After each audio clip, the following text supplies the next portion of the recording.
Finally, let's talk about the remapValue node. What does remapValue actually do? Let's quickly draw it out. This is our node. Its input attributes are as follows. First is input value. This attribute is different from the previous nodes. The previous nodes all had X, Y, Z, or RGB with 3 fields. But remapValue's input value only has one attribute field. It's a float attribute. It can be connected to things like translate X, rotate X, scale X, or visibility. Then it has input min and input max. When we see min and max, we might immediately think of the clamp node we just talked about. It also sets a minimum and a maximum value. And then it also has output min and output max. And finally, it has an out value. This output attribute is the same type as our input attribute. It only has one attribute field. It doesn't have X, Y, Z, or RGB like the previous nodes. So what does it actually do?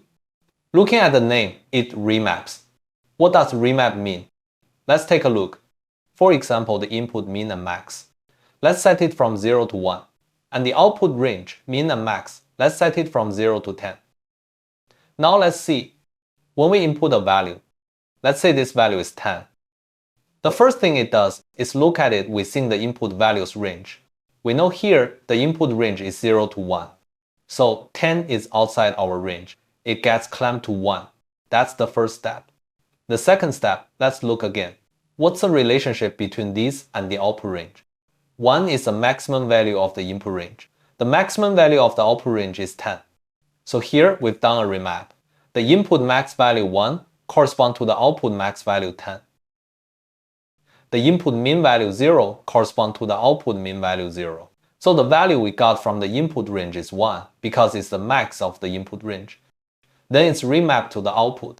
So the final value we get is 10. What if we change the value? Let's say we change it to -3. -3 is also outside our range, so the input value should be 0. 0 remapped to the 0 to 10 range is still 0. Now if I set this to 0.5, 0.5 is within our range. So this time it should be 0.5. 0.5 remapped to the 0 to 10 range. It is 5. This is how the remapValue node works. Let's go back to Maya and see. Again, we have a driver object and a driven object. Let's select them, add them to the node editor. Let's create a remapValue node. And let's connect our translate X. Connect it to its input value. This way we can make some changes to it. For example, change output max to 10. And let's connect the out value. Connect it to translate X over here. This way, let's see. When translate X is 0, then of course the corresponding output is still 0. But if I change translate X to 1, the corresponding output here should be 10. Let's see. And if, as I said, it's 0.5, this is 5. It's a remapping effect. This node is very convenient because we can remap any value relationship. For example, I can change this to 1 to 5. I can still remap it to 0 to 10. So 0.5, we know 0.5 is less than this range. So the output should still be 0 because the minimum is 0. But if I change this to 15 and this to 20, then 0.5 is less than 1. It should take the minimum values, so this should be 15. Now if I set this to 3, 3 is within this range. It will remap it to the 15 to 20 range, and it will be a different value. I personally really like using the remapValue node. Why?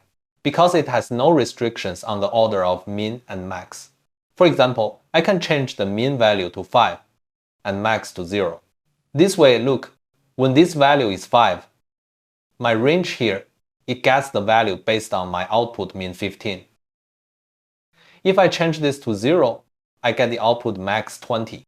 This gives us a lot more freedom, because sometimes when we connect the input min and max and output min and max, we don't know which one's value is actually greater. So if there was a forced relationship between them, it would just make things harder for us. We'd have to do another check, which might add a lot of nodes. But remapValue doesn't have this restriction, which in my opinion is very convenient. Another thing remapValue can do is it can add keyframes in the middle. If we go to the attribute editor, we can see right now it's a linear change from 0 to 1. We can change this. For example, let's make 0.5 the maximum value, and at 1 it goes back to the minimum. I can add a keyframe in the middle, change this to 0.5, and the topmost point, the original 1 position, let's change its value to 0. Now let's take a look again. When I move from 0 to 1, we'll see the driven object. It first moves to the position of 10, because the driver is approaching 0.5. And when moving back to 1, it goes back to 0. Even though my range is 0 to 1, 0 to 10, in this value ramp, because I added a keyframe, its curve motion has changed. So now it only hits the max value at 0.5. This is another very handy feature. We can change its curve shape to achieve even more complex results.